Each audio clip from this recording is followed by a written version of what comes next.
Baik, selamat pagi teman-teman, selamat tahun baru. Assalamualaikum warahmatullahi wabarakatuh. Salam sejahtera bagi kita semua, terima kasih. Hari ini PSSI akan melakukan preskon bagaimana langkah-langkah PSSI untuk tahun 2025. Di tahun baru udah pasti banyak langkah-langkah ke depan yang sudah kita planning, dan langkah-langkah ini akan kami sampaikan nanti kepada teman-teman. Semuanya akan disampaikan hal-hal yang memang dianggap perlu disampaikan. Untuk itu, supaya kita nggak berpanjang-panjang, kita langsung beri kesempatan pada Pak Ketum untuk menyampaikannya. Terima kasih. Assalamualaikum warahmatullahi wabarakatuh. Salam sejahtera untuk kita semua. Shalom, Om Swastiastu, Nama Budaya, salam kebajikan. Tentu apa yang kita lakukan hari ini tidak lain untuk kebaikan tim nasional. Kalau dilihat PSSI 1,5-2 tahun terakhir mempunyai program yang sangat konsisten. Kita bisa lihat bagaimana keseriusan kita membangun tim nasional putri, juga kejuaraan-kejuaraan untuk U17, U19. Kita lakukan semua dengan segala prioritas dan juga target-target yang kita lakukan secara bersama-sama. Dan kita lakukan secara transparan tanpa ada agenda tertutup. Tentu kita mengucapkan terima kasih kepada kinerja Coach Sintayong selama ini. Dan hubungan saya sangat baik. Dan kita lakukan yang terbaik untuk program-program yang dikehendaki. Tetapi tentu dinamika daripada tim nasional ini perlu juga menjadi perhatian khusus oleh kami dalam evaluasi. Kita melihat perlunya ada pimpinan yang bisa lebih menerapkan strategi yang tentu disepakati oleh para pemain, ya, komunikasi yang lebih baik, dan tentu implementasi program yang lebih baik juga secara menyeluruh untuk tim nasional. Dan Pak Marji sudah ketemu Coach Sintayong tadi pagi, dan Coach Sintayong sudah menerima ya surat menyuratnya. Nanti tentu ada proses yang berikutnya mengenai hubungan kita yang sudah berakhir. Dan saya mengucapkan sekali lagi terima kasih. Dan kami sudah mendapatkan calonnya. Nanti juga kita undang semua media untuk press conference berikutnya di tanggal 12 nanti. Kurang lebih jam 4 sore. Jadi kalau ada dari pihak media atau teman-teman yang ingin tanya jawab, nanti langsung saja dengan pelatih penggantinya. Ya. Tanggal 11 malam sudah mendarat. Tanggal 12 nanti kita beri kesempatan untuk media bisa melakukan tanya jawab. Dan tentu beberapa agenda yang kita akan lakukan untuk hari Minggu dan Senin, ya, pertemuan dengan Exco, dampingi dengan beberapa asisten yang kualifikasinya tinggi, sehingga ini menjadi sebuah improvement, ya, supaya kembali perjuangan kita untuk menuju Piala Dunia, kita coba sekritikal mungkin segala kekurangannya kita bisa atasi. Karena target utamanya ini Piala Dunia. Dan keputusan ini bukan ya karena tentu tim nasional ini milik siapa-siapa, tetapi milik Indonesia. Tidak ada ya persepsi tim nasional ini milik Erick Thohir, milik PSSI atau milik coach, ya tidak. Tapi bagaimana kita memastikan semua dinamikanya ini kita ukur sebaik-baiknya sehingga hasilnya juga bisa lebih konsisten. Mungkin itu yang saya bisa sampaikan. Terima kasih. Wassalamualaikum warahmatullahi wabarakatuh. Baik, langsung saya berikan kesempatan bertanya kepada wartawan. Ya, satu. Ya. Selamat siang Pak Erik, saya Majid dari Tribun News. Pertama Pak Erik, mungkin dengan adanya pemerintahan ini beberapa hari lalu, belakangan ini juga publik kita terbelah ya Pak Erik ya. Ada yang pro, ada yang kontra. Mungkin dari Pak Erik bisa menjelaskan kembali apa yang menjadi keputusan tadi kan strategi, terus kemudian program ke depan. Apakah ini juga ada terjadi kabar sebelumnya juga tidak match-nya dengan pemain. Katakan ada kabar Messi Hilgers yang tidak suka atau terus kita juga dapat kabar dari media Italia justru Pak Erik katanya juga gaya melatih Sintayong yang bisa dibilang tanda kutip monoton seperti. Kemudian yang kedua Pak Erik sebelumnya kan Sintayong juga mendapatkan golden ticket ya Pak Erik dari pimpinan negara sebelumnya. Apakah golden ticket itu akan tetap berlangsung atau seperti apa itu Pak Erik? Itu aja. Terima kasih. Ya tentu mengenai golden visa saya nggak bisa menanggapi, itu kan memang bagian dari bukan tupoksi kami gitu. Sama juga saya tidak bisa menanggapi tulisan media yang ada di luar negeri seperti Gulf, Tuto, Euro Reporter dan lain-lain. Ya tentu mereka punya penilaian sendiri dan saya rasa mereka punya pandangan sendiri. Saya juga nggak mau komen dengan hal-hal seperti itu. Tapi saya mengapresiasi berita-berita seperti yang di New York Times, juga ditulis oleh beberapa media luar negeri yang menyatakan bahwa pembangunan tim nasional Indonesia sudah ke arah yang baik. Dengan mensinkronisasi semua kepentingan di atas segalanya sehingga program ini transparan. Karena itu banyak sekali pemain-pemain berkualitas yang bergabung. Itu yang saya apresiasi. Kalau saya lihat memang dinamika ini cukup kompleks. Kalau saja waktu itu kita mengambil keputusan yang tergesa-gesa mungkin kurang baik juga. Tetapi kita sudah dirasakan sejak pertandingan, bahkan sebelum pertandingan Indonesia melawan China. Ya, cuman waktunya terlalu mepet waktu itu.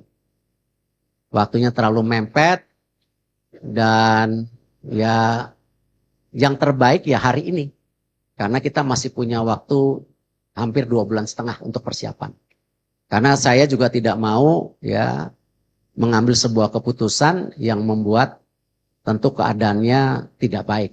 Nah, cuman dengan segala evaluasi perhitungan, waktu 2,5 bulan ini cukup.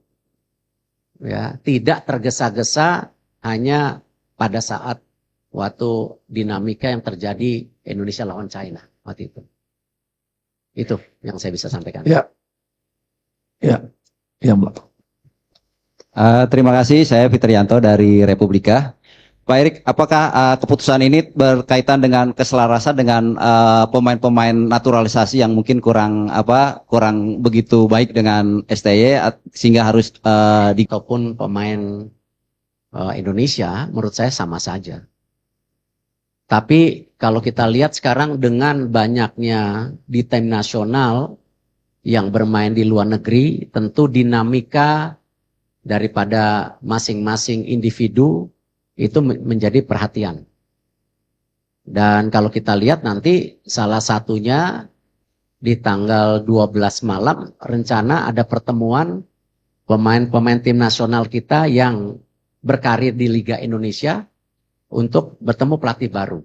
Ya, kita nggak mau beda-bedain itu. Tetapi perlu dinamika yang terjadi di komunikasi ini harus lebih merata. Ya, jadi tidak ada pemain juga yang terjebak. Pemain ini baik, pemain ini kurang. Menurut saya itu bukan judgement yang baik. Ya, tetapi kita harus melihat tim ini sebagai sebuah komposisi yang satu. Sama.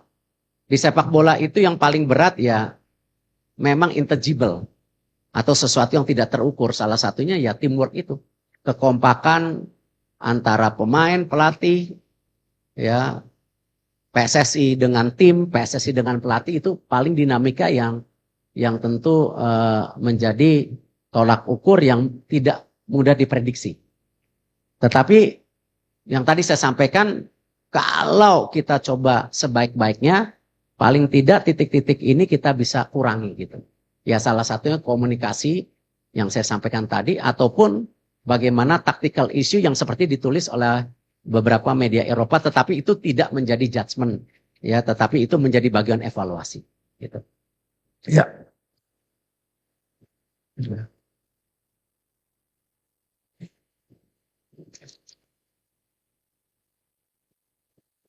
Mic-nya, tolong dibantu yang Cek. Selamat siang Pak Erik, saya Sony dari Kumparan. Pak, ingin bertanya terkait detail kontraknya Pak, apakah ini putus kontrak sepihak atau bagaimana? Kemudian adakah kompensasi yang harus dibayarkan PSSI terhadap Sintayong? Karena kita tahu sebelumnya sudah ada kesepakatan sampai 2027 ya Pak. Terima kasih. Ya, semua kontrak kita harus hormati, karena kalau kita ingin menjadi federasi yang kredibel, ya kita harus menjaga kesepakatan yang sebelumnya. Sama ketika kita memperbaiki Liga Indonesia, ya salah satunya kita menekankan kepada klub-klub.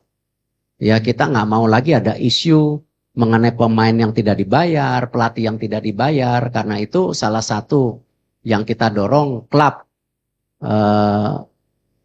standarisasi klub yang ada di Liga, klub licensing itu kita akan terapkan di tahun depan, bahwa klub-klub yang melakukan pelanggaran itu tidak hanya dikurangin subsidinya tetapi poinnya. Nah, kalau kita melakukan itu di liga, tetapi PSSI sendiri tidak respect dengan apa yang dikomit, ya saya rasa bukan menjadi contoh yang baik. Kita harus menghormati segala perkataan dan kontrak-kontrak tersebut. Jadi kita tidak akan, dan Pak Marji, Coach Sintayong tanda tangan surat terimanya. Nah, tentu nanti antara lawyer dan lawyer akan bicara untuk follow up kompensasi yang sesuai dengan nilai kontraknya gitu. Ya. Tapi poinnya kita harus respect dengan apa yang kita sepakatin.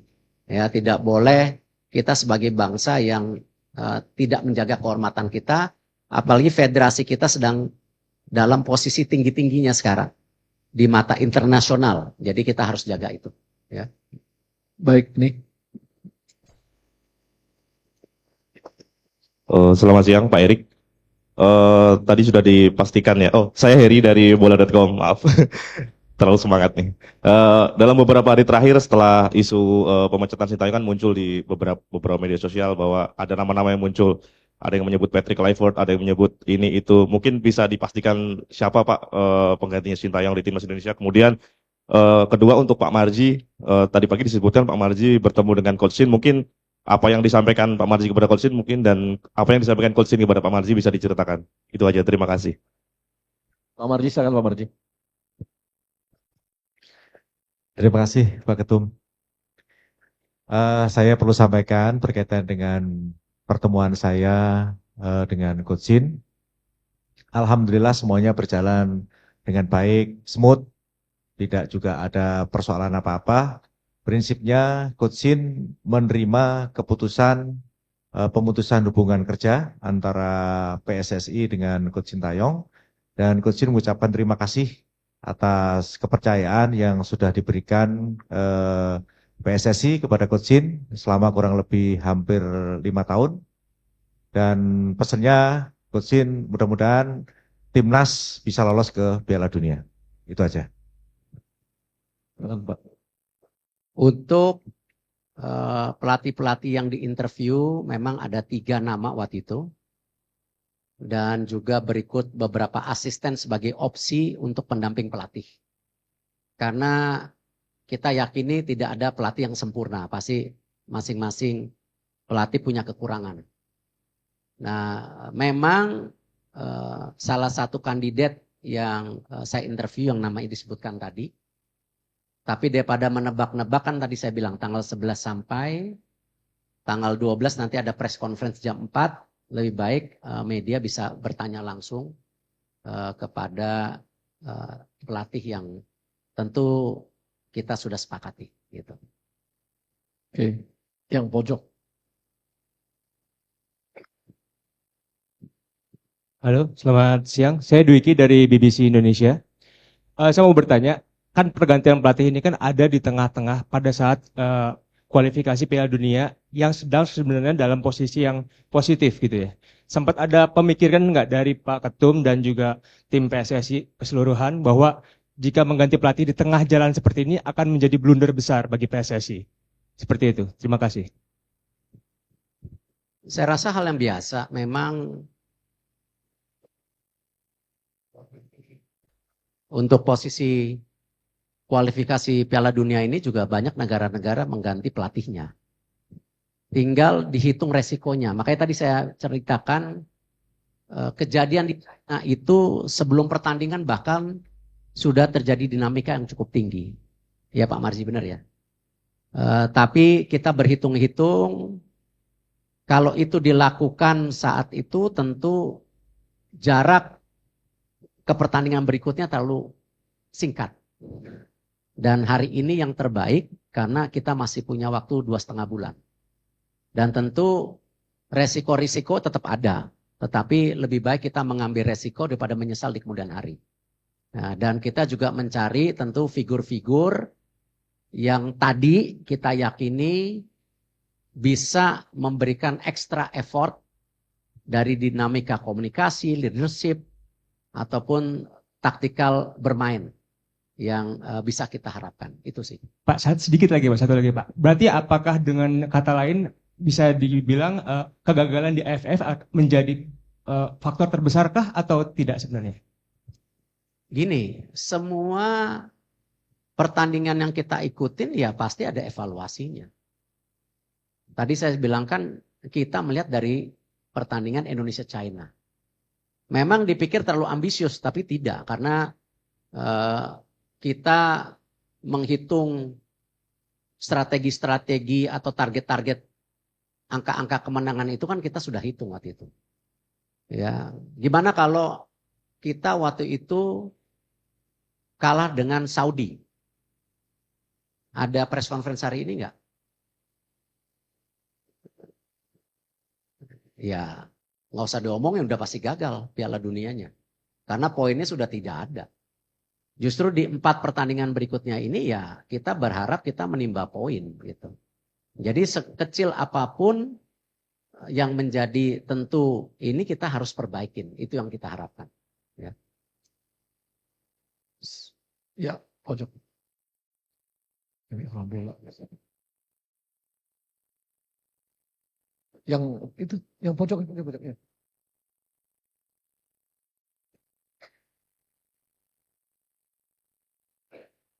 Selamat siang Pak Erik, Pak Sumarji, Pak Mali, Pak Yunus Nusi, dan Pak Hafya.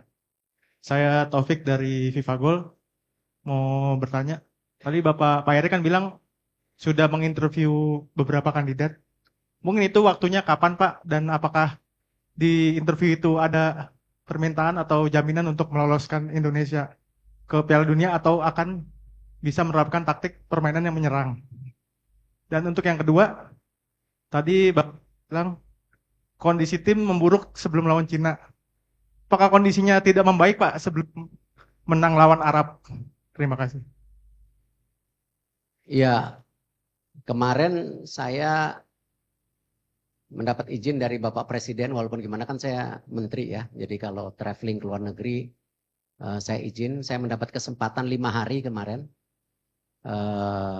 ke sebuah negara di Eropa untuk buka warung istilahnya, ya, interview dan lain-lain.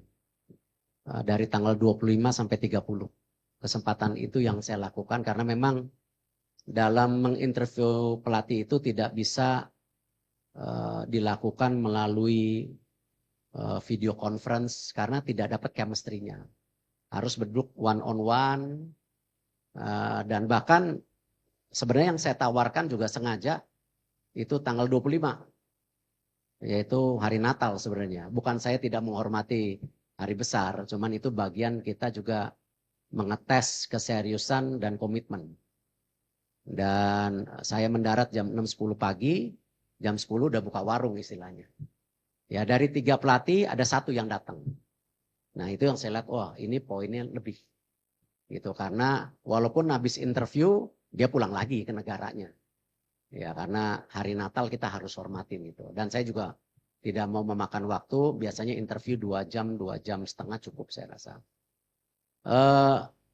Kalau saya bicara detail mengenai dinamika ya saya rasa itu bukan hal yang perlu saya ceritakan detail. Takutnya nanti tadi hubungannya baik-baik kok. Ya saya respect Coach Sintayong, hubungannya baik gitu. Dan sepertinya tadi dilaporkan juga menerima dengan baik.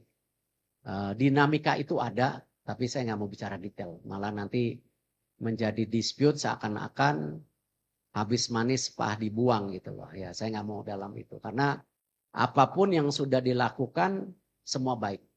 Ya, dan saya berprinsip tidak mungkin tim nasional kita sampai sini mau yang putri, yang muda-muda, yang U17, U19, U23 tanpa program ya yang PSSI punya.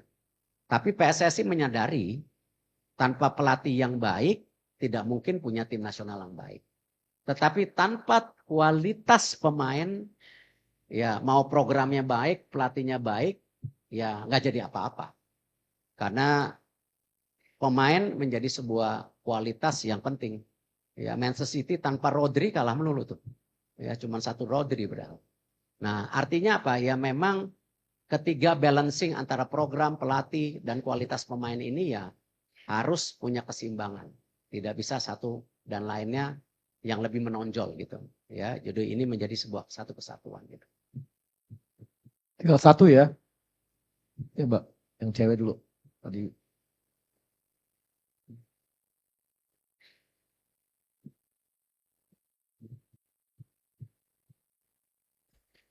Assalamualaikum warahmatullahi wabarakatuh. Siang Pak, Niar dari RRI. Pertanyaannya untuk pelatih yang baru nanti atau pelatih pengganti ini, apakah terpilihnya sebagai pelatih untuk timnas Indonesia sudah memenuhi standar dari filosofi sepak bola yang diinginkan oleh PSSI saat ini begitu? Karena kita tahu jargonnya sama ini adalah ingin membawa Garuda mendunia begitu Pak. Kemudian kita tahu juga bahwa selama ini Coach Sintayong tidak hanya memegang timnas senior, tapi beliau juga memegang timnas under 23 yang kita tahu akan beberapa waktu ke depan juga mungkin ada agendanya tertentu. Apakah nanti akan ada pelatih ad interim atau mungkin yang pelatih baru ini juga akan memegang tanggung jawab yang sama begitu? Terima kasih Pak. Coach Indra, Coach Nova juga ditargetkan Garuda mendunia. Kenapa setelah lolos AFC kita targetkan mereka untuk bisa qualified di kejuaraan dunia U17, U20. Nah nanti memang untuk tim pelatih itu di dalamnya ada komponen pelatih U23. Ya, jadi nanti kalau diumumkan nanti biar aja tanggal 12 itu ada pelatih kepala, ada beberapa asisten dan ada satu asisten untuk U23. Ya, tetapi mempunyai program yang sama U23 dan senior. Nah, memang kuncinya ketika kita ingin punya filosofi sepak bola seperti Jepang ataupun beberapa negara lain ya kita perlu waktu. Itulah kenapa diperlukan technical director nanti. Cuman ya memang tidak mudah juga mencari technical director karena memang ya ini perlu pendalaman daripada detail daripada persepakan bola Indonesia. Cuman yang menarik yang salah satunya saya titipkan bahwa selain target ya saya juga titipkan bahwa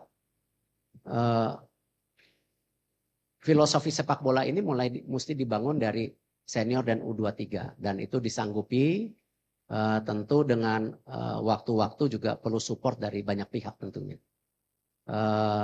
Para pelatih yang saya interview sudah mengerti targetnya dan beberapa juga yang punya nama di dunia sepak bola tidak mungkin bergabung ke sebuah negara hanya sekedar mencari kerjaan.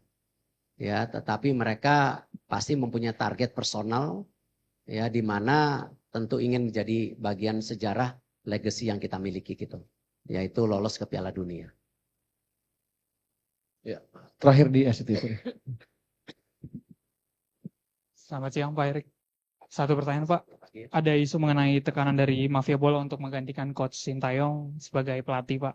Ada juga yang bilang Pak Erik ditekan juga dari Exco untuk mengganti pelatih Pak. Apakah ini benar Pak? Terima kasih Pak. Saya rasa semua tidak benar karena kalian tahu saya ini pemimpin yang tidak bisa ditekan-tekan. Bagaimana PSSI bersama Liga melakukan perbaikan match fixing, itu tekanannya jauh lebih berat gitu. Ya. Tetapi kalau kita lihat Liga 1 sekarang bisa berjalan dengan baik. Saya belum dengar yang alarm bunyi masih di Liga 2. Ya. Tapi apa yang kita perbaikin di Liga 1 itu ya tentu dengan adanya VAR, dengan ada kepemimpinan pelatih yang juga bisa dipercaya, itu kita lakukan gitu. Nah Liga 2 menyusul tahun depan. Kita juga akan ada sistem VAR. Jadi saya rasa saya bukan tipe pimpinan yang takut ditekan-tekan. Saya percaya apa yang kita jalankan untuk kebaikan semua. Kita kerja lillahi ta'ala. Ya, insya Allah. Ya, saya rasa apa yang kita kerjain sekarang juga tentu semuanya dimudahkan kalau Allah Subhanahu wa taala bisa membantu ini semua gitu. Tapi intinya ya kita harus kerja keras, tidak bisa hanya menerima keadaan dan mengharapkan hasilnya bagus, saya rasa tidak ada. Ya, kita harus kerja keras, kita berdoa, diberikan kemudahan, itu insya Allah hasilnya baik gitu. Ya. Yang belakang ini, yang baju biru ya. Terus, coba. Hendro Pak dari Berita 1. Pak, terkait oleh ini Pak, kapan rencananya sidang naturalisasi oleh ini Pak? Apakah memungkinkan kalau bisa cepat memungkinkan nanti main di Maret Pak? Yang kedua Pak, infonya PSSI sudah menghubungi Michael Baker Pak untuk dinaturalisasi. Ini benar nggak Pak kabar ini Pak? Itu aja ya. Terima kasih. Ya, oleh insya Allah proses surat menyuratnya sudah lebih advance dibandingkan Jarorin World. Kita juga sedang meng-approach Jarorin World untuk gabung juga ke tim nasional. Tapi apakah keburu di bulan Maret kita lihat dulu gitu. Tapi kalau Baker kita sudah cek agak sulit karena bukan sesuai dengan regulasi FIFA yaitu ibu bapak atau kakak neneknya. Kita lagi masih mencari suratnya tapi belum menemukan surat dia qualified sesuai aturan FIFA. Gitu. Baker kan? Ya. Maunya sih mau, bagus. Tingginya 189, bisa main midfielder juga. Ya. Thank you very much. My name is Reski from C Today. I have a question is what is the main reason for this change despite of the rise of our national team level in the FIFA rank? And the second is, and for the next candidate or the next coach, what is the expectation or the main focus of this improvement of the national team? Thank you. Hiring the next coach is the same. As we explained before, we are targeting to qualify to World Cup. And all the candidates that we interviewed during the 5 days I was in Europe, basically most of them agree this is the target. This is why they agree to join the interviews. They have a serious to become the legacy on both sides, not only we as the countries, but also them as a personals. For changing clothes, codes, this is something actually we've been discussed for many months back. But I think the moment is about to be right because right now we still have 2.5 months on preparation for next games. And we still have formats that we want to get as much as point that we can get. The dynamics of the communication is one of the issues that we put in, but also we feel we need a coach that also can help on the tacticals. This is something that or the evaluations that we have. Oke. Baik teman-teman, habis ya? Cukup ya? Baik. Terima kasih teman-teman atas perhatiannya dan terima kasih pada Pak Ketum, Pak Waketum, Pak Marji, Pak Sekjen semua. Terima kasih semua wartawan.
Dunia.